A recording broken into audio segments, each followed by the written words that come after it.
Hello everyone and welcome back to Math Bold Master. আৰম্ভ কৰো আমাৰ আজিৰ সেশনটো। তো class 6 or chapter number 10 the other side of zero.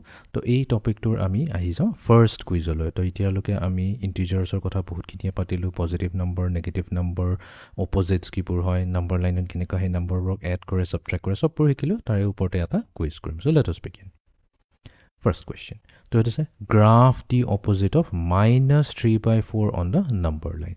So আমাক এটা number দিছে minus 3 by 4 আৰু আমাক কৈছে এইটো ইয়াৰ opposite টো উলিয়াব লাগিব। ইয়াৰ opposite টো meaning টো কি হয়? যদি minus 3 by 4 দি আছে আমি ইয়াৰ opposite টো লম 3 by 4 only difference হ'ব। যদি minus sign দি আছে তেনেহলে এইটো change হৈ পেলাই plus sign হৈ যাব।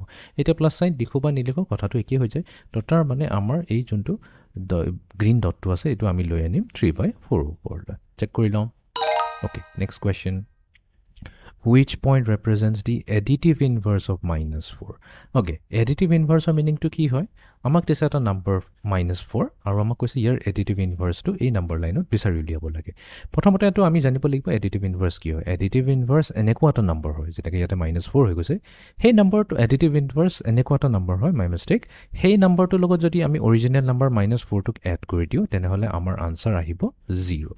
তো এতিয়া minus 4 লগত কি এড কৰিলে নো 0 হ'ব? আমি জানো সেই নাম্বাৰটো হৈছে 4। তো তাৰ মানে আমাৰ ৰাইট আনসাৰটো হৈ যাব এইটো ডি। তো তাৰ মানে ডি পইণ্ট ডি যোনটো হৈছে ভ্যালু 4 হেতুৱে হৈ যাব minus 4 ৰ এডিটিভ ইনভাৰ্স। তো ইয়াতে আমি অপচনত সিলেক্ট কৰি লম option D. Okay, next question. Move the dot to minus 3 on the number line. It's a very simple question. আমাক সুধিছে আমাক এই গ্ৰীণ ডটটো কেনেকৈ মুভ কৰিব পাৰি এইটো minus 3 লৈ যাব লাগিব। এতিয়া 0 দি আছে, ঠিক আছে। আমি এজিউম কৰিম এটা ডিভিজন হৈছে 1 ডিভিজন। তাৰ মানে 0 পৰা যদি ৰাইট সাইডলৈ যাওঁ এইটো ডিভিজন হৈ যাব আমাৰ, মই এখানে তলত লিখিলো, লিখিব অলপ দিগদাৰ হয়। 1 হৈ যাব, নেক্সট এইটো 2 হৈ যাব, এইটো 3 হৈ যাব, 4 আৰু এইটো 5 হৈ যাব। 0 যদি আমি লেফট সাইডে যাওঁ এইটো হৈ যাব -1, এইটো -2, এইটো -3, -4 এণ্ড -5।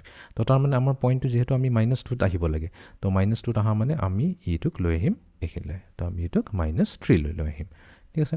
এবাৰ আমি ভেৰিফাই কৰি লওঁ, check. Okay. So which equation can be solved with the following number line? তো ইয়াতে কেইটামান ইকুৱেশ্যন দি আছে, কোনটো ইকুৱেশ্যনটো আমি সলভ কৰিব পাৰিম এই নাম্বাৰ লাইনটো চাই পেলাই।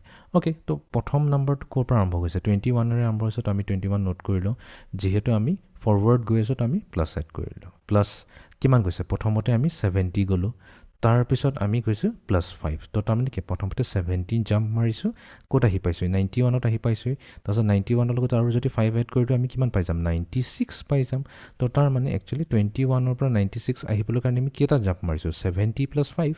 তো 70 + 5 হৈ যায় আমাৰ 75 আৰু এইটো আনসাৰ দিছে আমাক 96। আমি এনেকৈ চাব পাৰোঁ, বহুত টেকনিক আছে। অৰ আমি চাব পাৰোঁ 21ৰ পৰা প্ৰথমতে আমি জাম্প মাৰিলোঁ 70ৰ পৰা আমি জাম্প মাৰিলোঁ আৰু +5। তো তাৰমানে +5 কৰিলোঁ।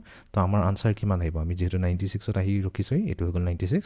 বাট ইয়াতে আমাক খালি লেফট হেণ্ড সাইডে যদি চাওঁ অকল দুটা নম্বৰ আছে। তো তাৰমানে এই দুটাক এড কৰি দিছে 70 আৰু 5। তো এইটোৱে হৈ যাব আমাৰ কাৰেক্ট ইকুৱেশ্যন। তো কোনটোৰ লগত মেটচ হৈছে? 21 + 75 = 96। Option C, 21 + 75 = 96। তো আমি চি চিলেক্ট কৰি ল'ম। Okay, next question. Which number line represents the expression 2 + -5? তো ইয়াতে 2 + -5 টো কোনটো লাইন নম্বৰ আহি আছে, মেটচ হৈ আছে, সেইটো আমি চাব লাগে। তো 2 দিছে, তো তাৰমানে আমি প্ৰথমতে +2 যাব লাগিব। +2 যোৱাৰ মিনিংটো কি হয়? ইয়াতে যিহেতু নম্বৰ লাইনটো ভাৰ্টিকেলি দিয়া আছে, তো 0 ওপৰৰ পজিটিভ হয়, 0 তলতো নেগেটিভ হয়। তো অবভিয়াছলি আমি +2 যাবৰ কাৰণে আমি কি কৰিব লাগিব? 0 ওপৰত যাব লাগিব। বাট এইটো আৰম্ভহে ক'ৰ পৰা হৈছে? 0 পৰাই সদায় আমি আৰম্ভ কৰোঁ। এইটো তলত গৈ আছে, তলত যোৱা মানে কি হয়তো -2ৰে আৰম্ভ হ'ল। তো -2ৰে আৰম্ভ হ'ল, এইখিনি ঠেক হৈছে, তাৰ কৈছে এইখিনিৰ পৰা আকৌ নেক্সট এৰ' গৈছে, কিমান ওপৰলৈ গৈছে? তো 1 2 3 আমি ইয়াতে চাওঁ 1 2 3 4 5 +5 ওপৰলৈ গৈছে। এইটোতো ইয়াৰ লগত মেটচ হোৱা নাই, তো ই ৰিজেক্ট হৈ গ'ল। নেক্সট আমি যাওঁ, আমি লিখিলোঁ 2 + -5 আমি চাব লাগিব। অ'কে, তো এইটো 0ৰ পৰা গৈছে, তো 0ৰ পৰা আমি কিমান গৈছোঁ? ওপৰলৈ গৈছোঁ 2, ঠিক আছে, এইটোতো মেটচ হৈ আছে 2। নেক্সট আমি এইখিনিৰ পৰা আৰু ওপৰলৈ গৈছোঁ, কিমান ওপৰলৈ গৈছোঁ? 1 2 3 4 5 +5 আৰু ওপৰত গৈছোঁ। তো এইটো ইনকাৰেক্ট হৈ গ'ল, বিকজ এইটো মেটচ হোৱা নাই আমাৰ অৰিজিনেল যোনটো দিয়া আছে এক্সপ্ৰেশ্যন। তো অবভিয়াছলি চি এ হ'ব লাগিব, বাট আমি ভেৰিফাই কৰিলোঁ। 0ৰ পৰা আমি গৈছোঁ, 0ৰ পৰা আমি 2 ইউনিটছ ওপৰলৈ গৈছোঁ, 1 2। তো আমি লিখি দিলোঁ 2 প্লাছ। এতিয়া য'ত এইখিনি শেষ হৈছে তাৰ পৰা আমি কাউণ্ট কৰিব লাগিব। এতিয়া আমি তললৈ আহিছোঁ, কিমান তললৈ আহিছোঁ?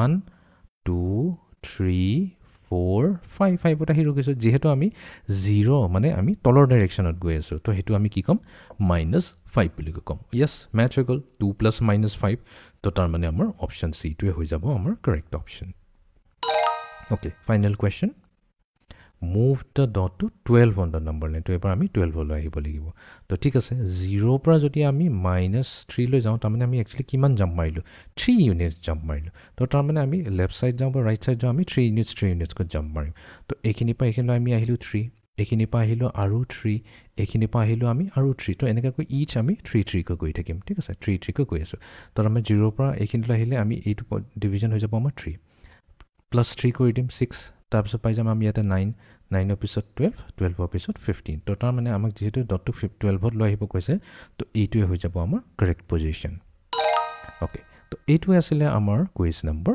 1 ফাইনেলি ক্লাছ 6ৰ চেপ্টাৰ নম্বৰ 10ৰ ফাৰ্ষ্ট কুইজটো ছাকচেছফুলি কমপ্লিট কৰিলোঁ তো এইটো টপিক আমি বহুতখিনি আইডিয়াছ আমি কভাৰ কৰিলোঁ যেনে নেগেটিভ নম্বৰ কেনেকুৱা নম্বৰ লাইনত দিয়ে তাৰপিছত 100 কেনেকুৱা এড কৰে এটা নম্বৰ লাইনত শিকিলোঁ এডিটিভ ইনভাৰ্ছৰ কথা পাতিলোঁ তাৰপিছত ইণ্টিজাৰ্ছ আমি প্লট কৰিলোঁ নম্বৰ লাইনত adding integers on the number line আমি নম্বৰ লাইনত ইণ্টিজাৰ্ছ এড কৰিলোঁ নম্বৰ অপজিটছৰ বিষয়ে আমি কৰিলোঁ তো এইটোৱে আছিলে আমাৰ আজিৰ ছেশ্যনটো so' see in the next session thank U